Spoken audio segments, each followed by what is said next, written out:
Amém. Eu quero falar, o nosso tema hoje, eu quero falar a respeito do Espírito de Deus, né? O tema é, nós não temos nada se nós não tivermos o Espírito de Deus em nós. Amém. Precisamos do Espírito de Deus. Então, eu quero começar lendo algo que o profeta Joel, ele profetizou, declarou na época dele, está em Joel, capítulo 2, versículo 28. Joel 2, 28. Diz assim: e depois disso, derramarei do meu espírito sobre todos os povos, sobre toda a carne. Os seus filhos e suas filhas profetizarão, os velhos terão sonhos e os jovens terão visões. Posso ouvir um amém? Amém. Este é o momento que o profeta Joel está declarando algo que vem da parte de Deus. Ele está dizendo a respeito do derramar do Espírito de Deus. Amém? É muito bom receber do derramar de Deus, amém? É muito bom você receber do Espírito de Deus, é muito gostoso. Você tira, quando o Espírito de Deus, né? Estava até brincando com os meninos do louvor, né? Quando Deus lá no céu aperta o botão modo glória, aí desce, né, o Espírito de Deus, você não tem mais preocupação, não importa mais a hora, o filho está chorando, você não está mais nem aí, né, você, inclusive é Feliz Dia dos Pais aí, para os papais hoje, amém? Na verdade é Feliz Dia do, pergunta para tua mãe, né? Amém? Feliz Dia dos Pais, mas quando Deus derrama esse derramar, é muito bom. Só que nós vemos nesse texto de Joel 28, que ele fala assim, e depois disso, derramarei o Espírito. Depois do quê? O que vem antes de receber o Espírito de Deus? O que vem antes, né, do derramar do Espírito de Deus? Pois bem, vamos ler um pouco para trás do livro de Joel, vamos lá no verso 12 agora, capítulo 2, verso 12, até o verso 17. Diz assim: agora, porém, declara o Senhor, voltem-se para mim de todo o coração, com jejum, lamento e pranto, rasguem o coração e não as vestes, voltem-se para o Senhor, para o seu Deus, pois Ele é misericordioso e compassivo, muito paciente e cheio de amor, arrepende-se e não envia desgraça. Talvez ele volte atrás, arrependa-se e ao passar deixe uma bênção. Assim vocês poderão fazer ofertas de cereal e ofertas derramadas para o Senhor, o seu Deus. Toquem a trombeta em Sião, decretem jejum santo, convoquem uma assembleia sagrada, reúnam o povo, consagrem a assembleia, ajuntem aos anciões, reúnam as crianças, aquelas que mamam no peito, até os recém-nascidos devem deixar os seus aposentos, que os sacerdotes que ministram perante o Senhor chorem até o pórtiro do templo e altar orando: poupa o teu povo, Senhor, não faças da tua herança motivo de zombaria e de piada entre as nações, porque se haveria de dizer entre os povos, onde está o Deus deles? Posso ouvir um amém? Percebam aqui que estamos falando de um momento de arrependimento, estamos falando de um momento de clamor, estamos falando de um tempo de voltar a ter uma aliança verdadeira com Deus. Então ele fala assim, virá um derramar, virá um avivamento, né? Diz que nos últimos tempos haveria um grande derramar, o último derramar do Espírito antes da vinda do Anticristo. Só que aqui estamos lendo que para haver um derramar, é necessário um voltar, é necessário um coração alinhado, um coração próximo de Deus. E aqui ele está dizendo que precisa haver um arrependimento. Entendam, gente, o derramar do Espírito, ele pode ser coletivo ou unilateral. Ele pode ser num grupo ou numa pessoa. Não necessariamente porque Deus está derramando a presença dentro da igreja, é que toda a igreja vai sentir. Depende também muito de você, o seu relacionamento, né? Talvez quando você era um novo convertido, às vezes você chegava na igreja E você via algumas pessoas chorando, né? Aí você olhava para o lado e falava, nossa, por que esse cara chora todo culto? Parece fraco, né? Até o dia que o Espírito Santo te tomou. Aí você falou, caramba, como é bom esse choro. Como é bom sentir essa presença, como é bom sentir esse toque. Não é isso? Mas o derramar do Espírito, ele é unilateral. Mas nós precisamos entrar na presença de Deus, né? Nós vamos ver daqui a pouco, eu vou falar um pouco a respeito do após o Pentecoste, mas o Pentecoste, eles são 50 dias após a ressurreição, amém? Por isso que chama Pentecostes, né? Então, pare e pense, os discípulos, eles passaram ali 40 dias com o Senhor Jesus, recebendo de Jesus as últimas instruções, eles se mantiveram com Jesus 40 dias. Depois, quando Jesus, ele ascende, né, ele sobe, ele fala assim para os discípulos, agora vocês vão ficar lá em Jerusalém, esperando, porque virá dos céus o Espírito de Deus. Então, eles ficaram pelo menos ali mais 10 dias em oração. Percebam como foi o primeiro derramar. 40 dias com Jesus e 10 dias em oração. Então, derramar de Deus, pela primeira vez, o Espírito Santo, ele desce para toda a carne, toda a nação, mas daqui a pouco a gente vai chegar ali. Agora, o grande ponto aqui é o seguinte, se Deus, ele pede, está falando aqui, voltando aqui para Joel, né? Se Deus está falando de um arrependimento, se Deus está dizendo assim, se reúnam todos, criança de peito, criança de colo, né, homem, mulher, todos se reúnam em assembleia, em congregação, em igreja, e busquem, e se arrependam, e chorem, e peçam pelo clamor. Se Deus está dizendo isso, é porque antes disso, então, aconteceu algo. Correto? Ninguém se arrepende de alguma coisa se você não fez algo. Tem que ter alguma coisa para você se arrepender, não é? E o arrependimento, ele nos chama a atenção de duas maneiras. Ou você se arrepende no momento que você reconheceu que você errou, então você se arrepende, ou você se arrepende quando Deus começa a derramar algo chamado juízo de Deus. Em Joel, mesmo capítulo 2, no versículo 1, no começo desse texto, diz assim, toquem a trombeta em Sião, deem o alarme no meu santo monte. Percebam o pronome meu. Por mais que é o profeta Joel que está falando, mas quem está falando é Deus. Está no pronome meu, não é Joel que está dizendo aqui. Deus está dizendo, está entendendo? Deem o alarme no meu santo monte. Tremam todos os habitantes do país, pois o dia do Senhor está chegando. Está próximo, é dia de trevas e de escuridão, dia de nuvens e negridão. Assim como a luz da aurora estende-se pelos montes, um grande e poderoso exército se aproxima, como nunca antes se viu, nem jamais se verá nas gerações futuras. Então aqui, eu não vou ler todo o contexto, vou parar de ler tudo aqui para não perder tanto tempo, mas ele vai falar a respeito que Deus está enviando um juízo. O juízo aqui, não é? Nesse caso, você vai ver que aparece ali um monte de gafanhotos que começam a destruir tudo. Então, aqui ele vai falar que vem o gafanhoto, o migrador, o cortador, né? E depois fala que Deus restauraria se houvesse arrependimento. Mas aqui é um dia do juízo. Queridos, eu quero que você entenda uma coisa. Independente do que Deus enviar num dia do juízo, estamos esperando o dia do juízo final. Mas o dia que Deus derrama o seu juízo, quem pode impedir a Deus? Se Deus está agindo, ninguém pode impedir. Por isso que ele está dizendo aqui, vocês querem que Deus impeça? A única maneira de você suportar um dia de juízo de Deus é se você estiver cheio do Espírito Santo.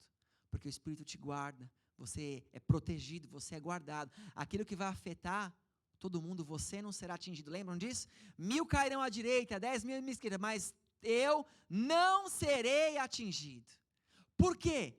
Porque habita em mim o Espírito Santo de Deus. Mas, para que o Espírito Santo de Deus habite e haja em mim, eu preciso estar em relacionamento com meu Pai. Eu tenho que estar em relacionamento com Ele. Eu tenho que estar alinhado com Ele. Eu tenho que estar firme com Ele. Porque se eu não estiver, então eu não serei guardado. Aí por isso que na sequência ele fala assim, se arrependam então. Povo de Israel, ele está dizendo aqui para aquela nação, povo de Israel, se arrependam, voltem a mim, voltem para mim, estejam comigo, né? E aí nós chegamos então lá no verso 28 que eu comecei o culto, do 28 ao 32 de Joel vai dizer assim: e depois disso então, depois desse arrependimento, derramarei do meu espírito sobre todos os povos, os seus filhos e suas filhas profetizarão, os velhos terão sonhos, os jovens terão visões, até sobre os servos e as servas derramarei o meu espírito naqueles dias. Quer dizer, o espírito vem para todos. Mostrarei maravilhas no céu e na terra, sangue, fogo e nuvens de fumaça. O sol se tornará em trevas e a lua em sangue, antes que venha o grande e terrível dia do Senhor. E todo aquele que invocar o nome do Senhor será salvo. E todo aquele que invocar o nome do Senhor será salvo. Pois, conforme prometeu o Senhor, no monte Sião e em Jerusalém haverá livramento para os sobreviventes, para aqueles a quem o Senhor chamar. Posso ouvir um amém? No começo desse capítulo, ele está falando de um juízo que viria, amém, eu já vi. Ele fala de um juízo que vem a respeito daquele povo que viria os gafanhotos e tal, você lê o contexto. Mas no final, ele já não está mais falando disso. Ele está falando do fim de tudo. Ele está falando da volta de Jesus. Ele está falando do anticristo na terra. Ele está falando dos sinais. E ele fala assim que aquele que invocar o nome do Senhor será salvo. Eu vou dar um recorte aqui, uma pausa. Significa o quê, queridos? Que o dia, se nós estivermos nessa terra, no dia da vinda do Senhor, no levante do anticristo, se você está com o nome do Senhor, você está salvo. Ele não pode te tocar, não pode te destruir. Posso ouvir amém? Glórias a Deus. Quando eu leio esse texto, eu já compartilhei com a igreja uma vez, faz tempo, acho, da primeira vez que eu preguei a palavra numa igreja, foi no Arena, enfim, foi a primeira vez que eu preguei, e eu já compartilhei que eu havia pregado, eu achei que estava indo super bem, mas depois o meu líder acabou comigo, falou que foi péssimo, né? E aí veio uma prova, né? Puxa, aí, como é que eu vou fazer? E eu pensei, na época, isso eu não compartilhei, vou compartilhar agora. Eu pensei, como que eu vou aprender a pregar? Por quê? Por que eu estou dizendo isso? O pregar, o ministrar a palavra, você pode se basear por outros pregadores. Você pode ver como cada um faz, mas cada pregador ele tem a sua própria característica. Né? Tem pregador que lê um versículo e prega 1 hora com um versículo só. Eu sou daqueles que eu leio muito, porque eu gosto que as pessoas vejam que eu não estou inventando, está na Bíblia, baseado. Eu sou assim. Não estou dizendo que o pregador que prega com um, ou eu que prego com vários, ou ele é melhor, ou é melhor. Não é isso. É questão de personalidade, como você prega, amém? E eu queria aprender como pregar. Então, eu comecei a ler a Bíblia e descobri uma pregação bíblica que mudou a história da igreja. A pregação que converteu 3.000 pessoas no primeiro dia. A primeira pregação numa igreja. A primeira pregação de uma igreja, cristã, uma igreja baseada em Jesus Cristo. Foi a pregação do apóstolo Pedro, após o Pentecostes. E eu comecei a ler como que o apóstolo Pedro pregou aquele dia. E ele usou versículos que sustentavam. Né? Então, ele era um homem que não falava por falar. Ele falava lendo a palavra. É por isso que eu leio tantos versículos quando eu prego. Né? Então, eu tinha que aprender com alguém que fez a diferença. Amém? Mas, eu quero ler com vocês. E hoje nós vamos entender dessa pregação, como ela é importante. E por que eu estou trazendo ela? Porque o apóstolo Pedro, neste dia, ele tinha com ele um pergaminho, ele tinha com ele um trecho da Escritura, que ele usou como base para a pregação dele. E foi o livro de Joel, que eu acabei de ler para vocês. Nós vamos estudar junto, amém? Tem paciência para estudar um pouquinho comigo? Amém? Vamos lá? Atos capítulo 2, verso 1. Vamos lá do comecinho. Atos 2, verso 1. Diz assim: chegando o dia de Pentecoste, estavam todos reunidos num só lugar. E de repente veio do céu um som como de um vento muito forte, e encheu toda a casa no qual estavam assentados. E viram que parecia línguas de fogo, que se separaram e pousaram sobre cada um deles. Todos ficaram cheios do Espírito Santo e começaram a falar noutras línguas, conforme o Espírito os capacitava. Então, aqui é o momento que desce sobre os discípulos pela primeira vez o Espírito Santo de Deus, e veio com aquele poder. Então eles ali naquela casa, vocês sabem da história, eles ficaram cheios e começaram a falar em línguas estranhas, em outros idiomas, e começou todo aquele alvoroço. Eu imagino que o lugar desta casa, aonde eles estavam, era um lugar que deveria ter muito movimento na rua, devia ser uma rua movimentada, tipo a Rol aqui, ou para os do Brasil e São Paulo, na Avenida Goiás ali, ó, né, ou na Avenida Principal do Rio de Janeiro, seja lá qual for, né, mas devia ser muito, porque as pessoas passavam e elas ouviam e viam que alguma coisa naquela casa não estava certa. E eles começaram a falar assim entre eles: com certeza esse pessoal está tudo bêbado, está tudo embriagado, né? E aí, ao ouvir isso, Pedro, junto com os 11, junto com todos os apóstolos restantes, eles se levantam para pregar. E vamos ver como que foi isso. Olha lá, verso 12 agora. Atos 2, do 12 ao 13, fala assim: atônitos e perplexos, né, os homens da rua, todos perguntavam uns aos outros: o que significa isso? Alguns, todavia, zombavam deles e diziam: devem ter bebido vinho demais. Verso 14, então Pedro se levantou com os 11, em alta voz, dirigiu-se à multidão: homens da Judéia e todos os que vivem em Jerusalém, deixem-me explicar o que é isso. Ouçam com atenção. Percebam aqui, Pedro, presta atenção, gente. Pedro, ele foi o porta-voz. Mas o interessante desse texto é que todos os 11 se levantaram. Eles andavam em unidade, em aliança. Eles seguiam o mesmo Deus, o mesmo foco, o mesmo propósito, o mesmo fim, o mesmo alvo. Eles eram juntos. Começou ali naquele derramar do Espírito, gente, uma igreja unida, que andavam com o mesmo objetivo, cada um deles. Pedro se levanta para falar, porque não, imagina 11 falando ao mesmo tempo. Mas ele se levanta, mas a voz dele era de todos.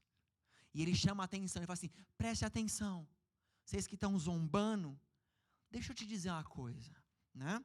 E no verso 15 ele fala assim: estes homens não estão bêbados, como vocês supõem, porque ainda são 9 horas da manhã. Não tem ninguém aqui bêbado, todo mundo certo. E ele continua o verso 16: pelo contrário, aí ele tira o livro de Joel, que todas aquelas pessoas conheciam. Ele vai usar o que o povo conhece. Ele fala assim: como foi predito pelo profeta Joel, nos últimos dias, diz Deus, derramarei do meu Espírito, Espírito de Deus, derramarei do meu Espírito sobre todos os povos. Os filhos e as suas filhas profetizarão, os jovens terão visões e os velhos terão sonhos. Sobre os meus servos e as minhas servas derramarei o meu Espírito naqueles dias, e eles profetizarão. Mostrarei as minhas maravilhas em cima do céu e sinais embaixo da terra: sangue, fogo e nuvens de fumaça. O sol se tornará em trevas e a língua em sangue, antes que venha o grande e glorioso dia do Senhor. E todo aquele que invocar o nome do Senhor será salvo. Exatamente o que eu li para vocês em Joel, foi exatamente o que Pedro leu aqui. Exatamente. Chama a atenção para o verso 21, que ele fala assim: e todo aquele que invocar o nome do Senhor será salvo. Entendam? Pedro, ele está dizendo assim: isso que vocês estão vendo aqui agora é o que foi profetizado, predito, através da boca do profeta Joel, mas era o próprio Deus que falava. O derramar do Espírito é aquilo que vocês estão vendo que está acontecendo agora. Aquilo que ele profetizou ali é o que está acontecendo nesse exato momento. E ele fala assim: e todo aquele que invocar o nome do Senhor será salvo. E o ponto-chave é: que Senhor? Qual é o nome desse Senhor? Qual é o nome pelo que todos os pecadores devem clamar para que haja salvação em suas vidas? Qual é esse nome? Que nome é esse? E aí no verso 22, ele vai dizer o nome. Israelitas, ouçam estas palavras: Jesus de Nazaré foi aprovado por Deus diante de vocês, por meio de milagres, maravilhas e sinais, que Deus fez entre vocês, por intermédio dele, como vocês mesmo sabem. Porque em Filipenses 2:10 diz assim: para que ao nome de Jesus se dobre todo joelho no céu, na terra e debaixo da terra, e toda língua confesse que Jesus Cristo é o Senhor, para a glória de Deus Pai. Quem é o Senhor que ele está dizendo? Jesus. Ele está dizendo, esse derramar está acontecendo agora, porque o Senhor Jesus, e que vocês o conhecem, veio e morreu, e trouxe para a terra a presença do Espírito de Deus, que é o Espírito que vai nos guardar de todo o mal que Satanás tentar se levantar contra cada um de nós, pelo nome de Jesus. Entendam, o apóstolo Pedro, ele está trazendo a explicação de talvez algo que eles haviam achado que era o próprio Deus que viria, e não estavam errados, porque Jesus é Deus, mas aqui ele está dando o nome de quem é esse Senhor. Quem é esse Senhor que vem? Amém? Em Atos, capítulo 4, do 7 ao 12, o apóstolo Pedro, ele continua dizendo isso, né? Fala que nesse momento, o apóstolo Pedro, ele havia curado, né? Orado sobre um homem que estava enfermo. Não lembro se ele estava surdo, eu não lembro o que era agora, mas, enfim, diz assim, depois que eles fizeram a cura, né? Mandaram trazer Pedro e João diante deles e começaram a interrogá-los. Com que poder? Ou em nome de quem que vocês fizeram isso? Como é que vocês curaram alguém? Quem te deu poder para você orar e curar assim? E olha o verso 8. Então Pedro, cheio do Espírito Santo, disse-lhes: autoridades e líderes do povo, visto que hoje somos chamados para prestar contas de um ato de bondade em favor de um aleijado, sendo interrogados acerca de como ele foi curado, saibam os senhores e todo o povo de Israel que por meio do nome de Jesus Cristo, o Nazareno, a quem os senhores crucificaram, mas a quem Deus ressuscitou dos mortos, este homem está aí curado diante de vocês. Este Jesus é a pedra que vocês construtores rejeitaram e que se tornou a pedra angular. Não há salvação em nenhum outro, pois debaixo do céu não há nenhum outro nome dado aos homens pelo qual devemos ser salvos.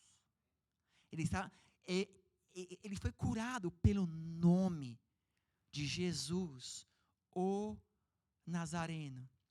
Será que pode vir algo bom de Nazaré? Nazaré era o lugar mais desprezado, não é? E Jesus vem deste lugar, amém? De Nazaré.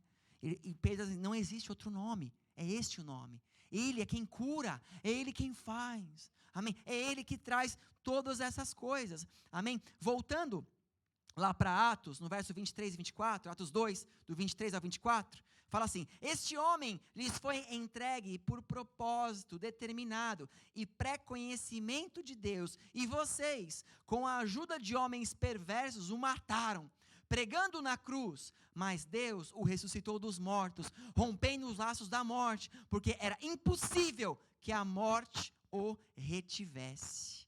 Então, você vê, ele está pregando, ele fala assim, esse Senhor que Joel disse, é o Senhor Jesus, esse que vocês crucificaram e o mataram. Só que a morte não podia retê-lo. A morte não podia retê-lo. Ele ressuscitou para que houvesse para nós a salvação. Ele ressuscitou até para aqueles que o mataram. Para todos, para todos. Este é o nosso Senhor, né? Quer dizer, Jesus morrer na cruz não foi um segundo plano de Deus. Foi o plano principal de Deus. Jesus tinha que morrer na cruz. Tinha que morrer na cruz. Para que a morte dele trouxesse esperança e a ascensão dele liberasse o Espírito de Deus, para que cada um de nós pudéssemos suportar as dificuldades. Ou você acha que quando você ora, quem te consola? Quando você clama, quem te consola? Quem toca o coração de um irmão, de uma irmã para abençoar a sua vida? Quem tocou o coração de alguém que te evangelizou? De alguém que no dia que você quis desistir, falou assim para você: você tem um plano, você tem um propósito. Vocês acham que foi a voz de um homem comum que falou isso? Foi a voz do Espírito de Deus. E você ouviu porque você tem o Espírito de Deus. Posso ouvir um amém? Esse é o Espírito, é isso que Pedro está pregando aqui. Ele está suportando, ele está dizendo: entendam isso. Este é o Espírito de Deus. E na verdade, Pedro ele vai continuar pregando, né? Eu vou ler mais um pouco, mas Pedro ele vai usar ainda o livro de Salmos, ele vai usar como referência, eu não vou ler para vocês, nem vou pedir para abrir, mas ele vai usar Salmos 16 e Salmos 132, que são salmos de Davi messiânicos. Quais são os salmos messiânicos? São salmos que, embora Davi escreveu, está falando de Jesus, está falando do Messias, né? Então, olha só, no verso 25, diz assim, Pedro pregando ainda, fala assim: a respeito dele, disse Davi, ele está dizendo, a respeito dele quem? De Jesus. Pedro acabou de dizer que aquele Senhor é Jesus, ele está falando assim, Davi já falava dele. Imagina o povo olhando, Davi já falava de Jesus? E Pedro vai explicar. Gente, Pedro é massa. A respeito dele, disse Davi: eu sempre via o Senhor diante de mim, porque Ele está à minha direita, não serei abalado. Por isso, o meu coração está alegre e a minha língua exulta. O meu corpo também repousará em esperança, porque tu não me abandonarás no sepulcro, nem permitirás que o teu santo sofra decomposição. Tu me fizeste conhecer os caminhos da vida e me encheras de alegria na tua presença. Né? Quer dizer, ele continua no verso 29. Irmãos, posso dizer-lhes com franqueza que o patriarca Davi morreu e foi sepultado, e o seu túmulo está entre nós até o dia de hoje. Quer dizer, Davi falou assim: o Senhor não vai deixar que o meu corpo apodreça. Então, mas Davi está no túmulo. O corpo dele apodreceu. Davi não está falando dele. Ele está falando de Jesus. Porque Jesus, o tempo que ele ficou morto, não deu tempo, obviamente, dele apodrecer nem nada. Ele ressuscitou. Naquele momento de morte, foi um momento temporário. Jesus na cruz sabia que ele ia morrer, mas Jesus, ele tinha certeza que o Pai não deixaria ele morto, ele ressuscitaria, ele voltaria. É isso que Davi está falando no livro de Salmos. E ele continua no verso 30, né? Atos 2, 30. Mas ele era profeta e sabia que Deus lhe prometera sob juramento que colocaria um dos seus descendentes no trono. Deus, né, em Salmos, fala para Davi que um descendente dele seria o libertador. E foi. Prevendo isso, falou da ressurreição do Cristo, que não foi abandonado no sepulcro e cujo corpo não sofreu decomposição. Deus ressuscitou este Jesus e todos nós testemunhas deste fato. Exaltado à direita de Deus, ele recebeu do Pai o Espírito Santo, prometido, e derramou o que vocês agora veem e ouvem. Amém? Pois Davi não subiu ao céu, mas ele mesmo declarou: o Senhor disse ao meu servo, o Senhor disse ao meu Senhor, senta-te à minha direita, até que ele ponha os teus inimigos como estrado para os teus pés. Presta atenção. Volta no 34, Marcelo. Isso. Vamos ler junto esse verso que você leu, você me ouviu, mas você não prestou atenção em algo. Vou te traduzir. Pois Davi não subiu aos céus, mas ele mesmo declarou. Quer dizer, Davi fez uma declaração em Salmos. O que Davi fala em Salmos? Ele fala o que está entre, como é que chama isso? Aspas. O Senhor disse ao meu Senhor. Presta atenção. O Senhor disse ao meu Senhor. Tem dois senhores aqui. O Senhor disse ao meu Senhor. O Senhor disse ao meu Senhor. Senta-te à minha direita. O Senhor Jesus disse ao meu Senhor Deus Pai. São dois senhores. Por isso que Joel, quando ele fala assim, e todo aquele que invocar o nome do Senhor Jesus será salvo. Entenda? Desde o princípio, Jesus é Senhor. Desde o princípio, Ele é Senhor. Ele tem os mesmos atributos e qualidades de Deus. E somente ao nome de Jesus nós podemos ser salvos. Não tem outro nome, não existe. Não existe outra maneira, não existe outro caminho. E Jesus, uma vez que aceitamos e declaramos o nome dEle, então passamos a receber e viver do Espírito Santo de Deus, que é o que nos dá sabedoria e discernimento, para que nós possamos tomar as melhores decisões das nossas vidas.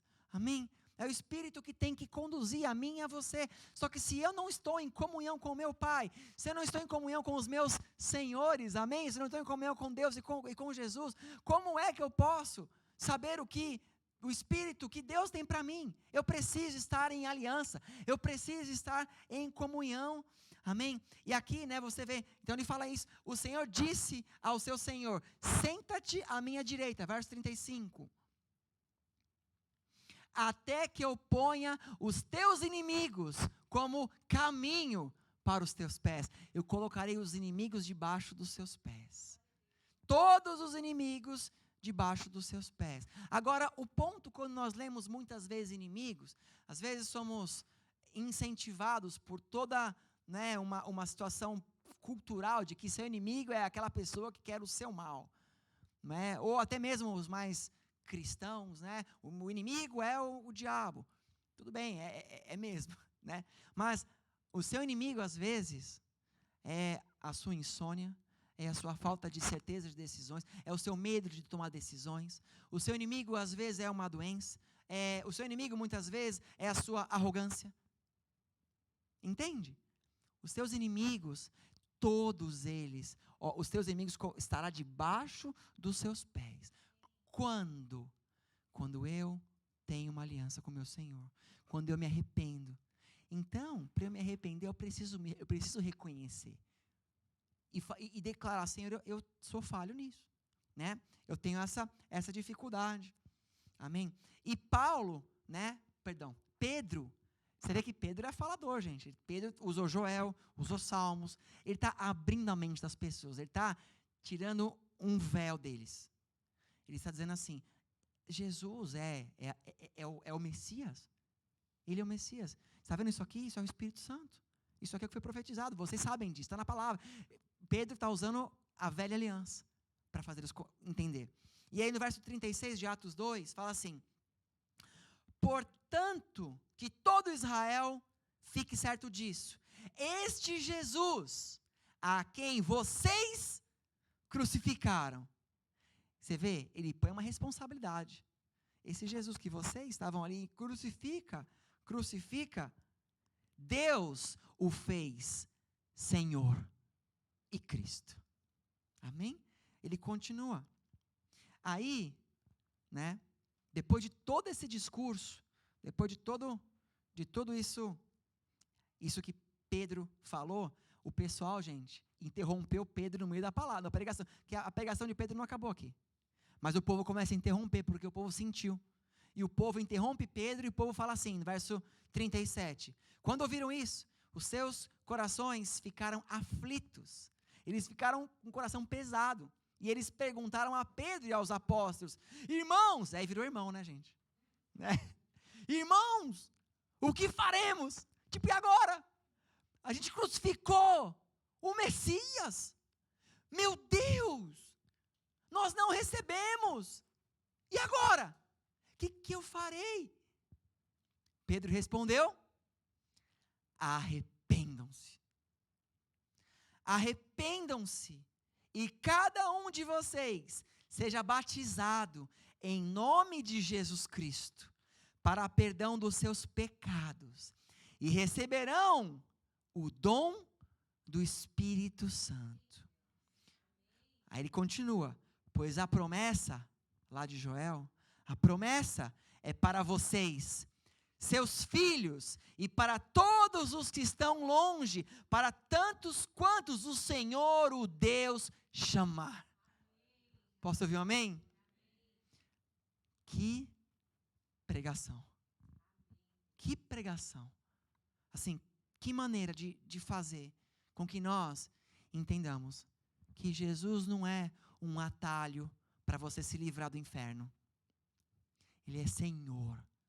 Jesus, Ele é Senhor. Muitas pessoas querem um Jesus Salvador. Ele também é Salvador. Todo mundo quer Jesus salve. Mas antes de Ele ser Salvador, Ele tem que ser Senhor. Ele tem que ser Senhor.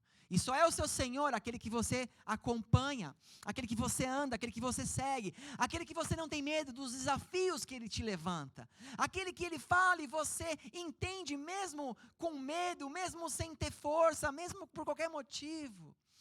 Você faz porque Ele é seu Senhor, você é dEle, nós somos dEle, amém? Nós somos dEle, mas é engraçado isso, né? Ele pagou um preço, Ele te comprou, Ele me comprou naquela cruz. Nós devemos Ele a nossa vida, a nossa salvação. Só que mesmo assim, Ele deixa você escolher. Ele não te obriga, mas Ele te mostra a consequência, se você for por um caminho que talvez Ele não esteja ali.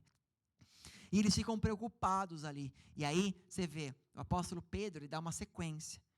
Se arrependa, primeira coisa, se arrependa. Se arrependeu, caminhou com Cristo, entendeu? Se batiza, faz uma aliança final. Sou batizado nas águas, eu tenho uma aliança com meu Pai.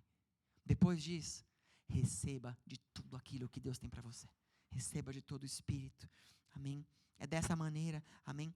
E aí então, no verso 40, o apóstolo Pedro termina, e ele fala assim: com muitas outras palavras, os advertia e insistia com eles: salvem-se dessa geração corrompida.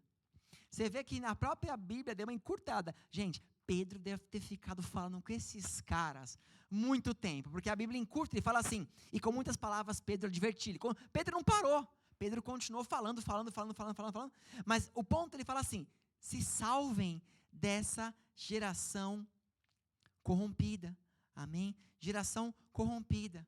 Amém? Essa semana eu li algo que me chamou a atenção a respeito de geração. Aí eu li esse verso, que ele fala de geração, e eu peguei um texto que alguém escreveu, falando dessa geração que todos nós vivemos agora. E a pessoa que escreveu o texto, escreveu assim: estamos vivendo a geração mais livre, estamos vivendo a geração mais livre de todos os tempos. Uma geração empoderada. Uma geração que não quer filhos. Uma geração sem regras. Uma geração sem tabu. Uma geração sem esse Deus retrógrado e de lei ultrapassada. Uma geração sem compromisso sem compromisso com a família, sem compromisso com nada. Amantes do divórcio e do adultério. Com tudo na mão, com todo o tempo na mão. Com toda a tecnologia que o futuro havia prometido, com drogas na esquina, com sexo na esquina. Porém, é a geração mais depressiva, ansiosa e suicida de todos os tempos. E eu pergunto, onde está a felicidade desta geração? Eu vou dizer, com todo respeito, que eu concordo com isso. Realmente, é uma geração que tem tudo. Gente, naquela época, já haviam gerações corrompidas. Hoje, existe geração corrompida. Amanhã existirá geração corrompida. Toda geração corrompida irá para o inferno. Toda geração corrompida irá para o inferno, se não houver o arrependimento. Sem o arrependimento, nós estamos, como diz o nordestino, lascados. Né? Nós estamos perdidos. Por isso que Pedro exortava. Agora, quando você tem o Espírito Santo, a geração pode estar corrompida, mas tu e sua casa estão salvos. Porque você não se corrompe pela geração. Você segue o que o Espírito de Deus põe no seu coração.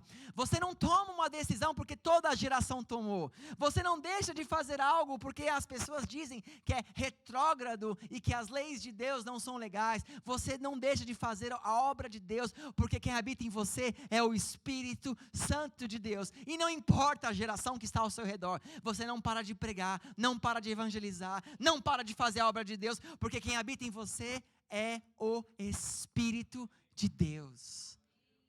Posso ouvir um amém? Será que eu posso ouvir uma salva de palmas para o Espírito do Senhor? Glórias a Deus.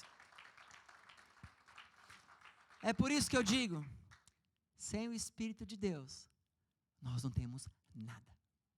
Nada. Nós precisamos desse Espírito de Deus. E era desse Espírito que Pedro estava falando. Era desse Jesus que Pedro faz a oração, o culto que mudou, que inaugurou a igreja do Senhor. Um culto que 3.000 pessoas se converteram. Um culto que eu me baseei para seguir o meu ministério de ministrações. Um culto baseado na palavra de Deus. E não no evangelho da prosperidade, com todo o respeito que eu digo. E não no evangelho de que tudo vai ficar bem, tudo vai dar certo. Tudo vai dar certo se estivermos no nosso Senhor. Se não, eu prego o evangelho. Nós pegamos o evangelho do arrependimento, de caminhar com Deus, de que pecado é pecado, não tem barganha, não tem negociação. O que é pecado, e o que é certo. O que é seu, está reservado por Deus, se você andar com Ele. Se você andar com Ele, vai ser seu, e ninguém pode te parar. Mas se você não andar, pode ser que alguém assuma o seu lugar. E se você perder alguma coisa, Deus é tão bom, que Ele te dá um arrependimento, para você voltar atrás, e Ele vai te devolver aquilo que já era seu. Porque Deus é bom, amém? Então, como nós concluímos essa ministração hoje? Muitas vezes nós queremos viver a bênção, nós queremos viver o mover. Eu quero chegar numa igreja e receber do mover de Deus. Eu quero chegar numa igreja e receber a unção de Deus. Quero receber do melhor de Deus. Eu quero chegar no culto, quando o louvor tocar, eu quero sentir o derramar de Deus sobre a minha vida. Eu também, amém? Todos nós queremos isso. Só que entenda, antes do derramar, existe algo antes disso. Vou dar um exemplo rápido, humano, tá bom? Para que você que chegar no culto, receba de um louvor, teve uma equipe que ensaiou as músicas durante a semana. Tem gente da equipe que tem dor de cabeça, está com problema de saúde, enfim, outros com problema no trabalho, outros não têm tempo, reunião após reunião no trabalho, chega em casa às 9 da noite, mas sabe que tem um compromisso que ele fez com Deus, de entregar sua vida a Jesus. E aí eles vêm no ensaio durante a semana, cansados, mas entregam seu coração, eles chegam aqui, e aí nós chegamos no culto e recebemos a unção de Deus, mas houve todo um esforço humano antes disso. Não foi do nada, não foi alguém que simplesmente subiu e tocou. Quantos estão me entendendo o que eu quero dizer? Eu não estou dizendo isso para exaltar o nome das pessoas do louvor, estou dando um exemplo, mas eu estou dizendo isso para você entender que para o derramar de Deus, ele vai exigir um esforço seu, vai exigir um caminhar seu, vai exigir uma postura sua. Não é o quanto de tempo de Bíblia que você lê, ou quanto de livros que você lê, ou quanto de vídeos cristãos que você assiste, ou quantas pregações você assiste no YouTube. Isso não tem nada a ver.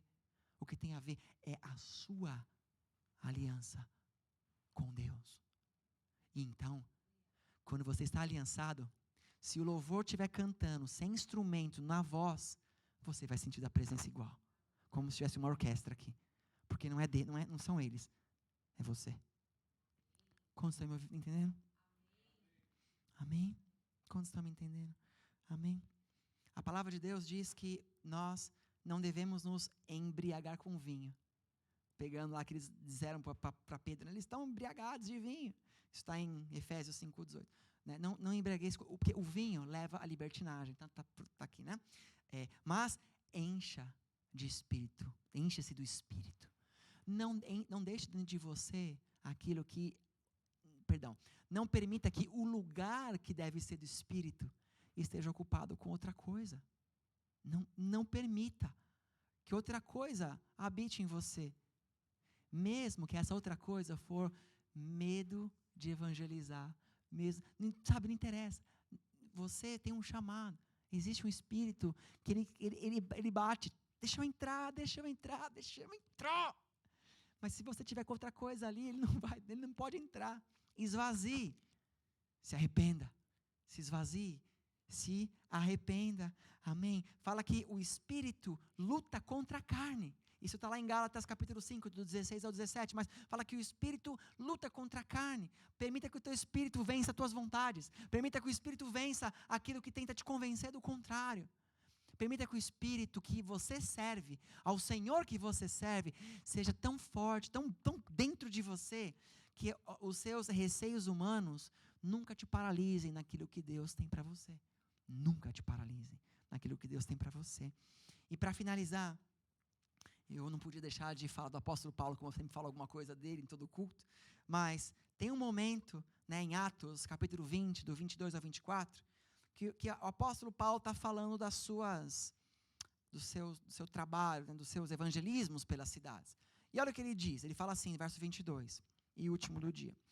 Agora, compelido pelo Espírito, ou seja, agora, sendo guiado pelo Espírito, e esse Espírito, com certeza, é o Espírito de Deus, amém? Ele está dizendo, agora, levado pelo Espírito, compilado pelo Espírito, estou indo para Jerusalém, sem saber o que me acontecerá ali. O Espírito falou assim para Paulo, sai daqui e vai para Jerusalém. Paulo não ficou assim, mas quem que vai me receber lá? Onde eu vou dormir? O que eu vou comer lá? Vou falar com quem? Aonde eu vou? Quantas pessoas vão estar lá? Eu vou pregar numa igreja? Quantas pessoas vão estar assistindo o culto? Não. Na verdade, ele fala assim, eu não sabia o que ia acontecer. Mas eu fui pelo Espírito. Fui pelo Espírito. E ele fala assim no verso 23. Senão que em todas as cidades o Espírito Santo me avisa que prisões e sofrimentos me esperam. Entendo? Ele está dizendo assim, quando o Espírito me fala, ele fala assim, ó, tu se prepara lá, vão tentar te apedrejar, você vai apanhar, você vai ser preso. O Espírito ou não falava, ou falava a consequência que ia acontecer. Aí ele dá a conclusão, no verso 24, ele fala assim, Todavia, não me importo. Eu não me importo.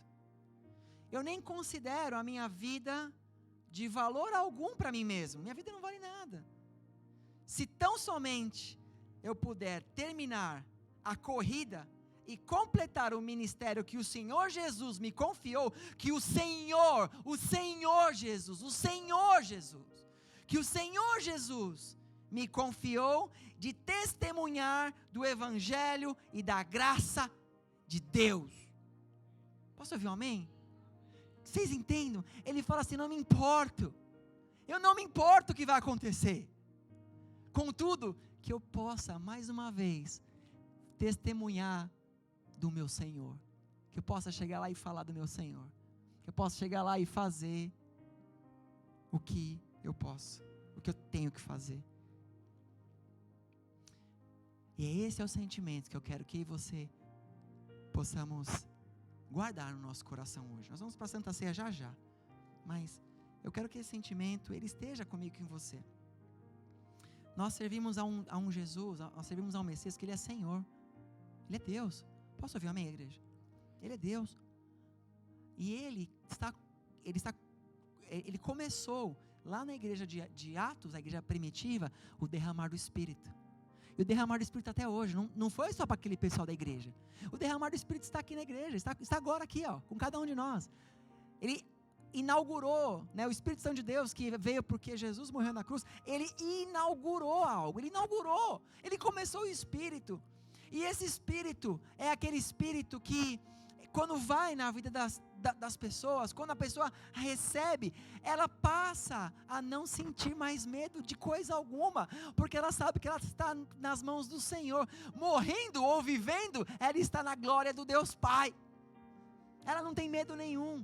É esse Espírito que, quando Estevão estava sendo apedrejado e morrendo, jogando pedra, porque ele pregava de Jesus, e o próprio Paulo havia consentido na morte dele, antes de Paulo, era Saulo, não era Paulo ainda, né? Mas antes de aceitar Jesus, mas ele consentiu, e aí Estevão, ele está ali morrendo, estava morrendo, e a palavra de Deus diz assim, que ele fala assim, gente, eu estou vendo o céu aberto, e eu estou vendo o Filho do Homem à direita do Deus Pai, tipo assim, vai me matar logo, acaba logo, porque eu quero estar lá, eu quero ir para lá, acabou, meu momento acabou.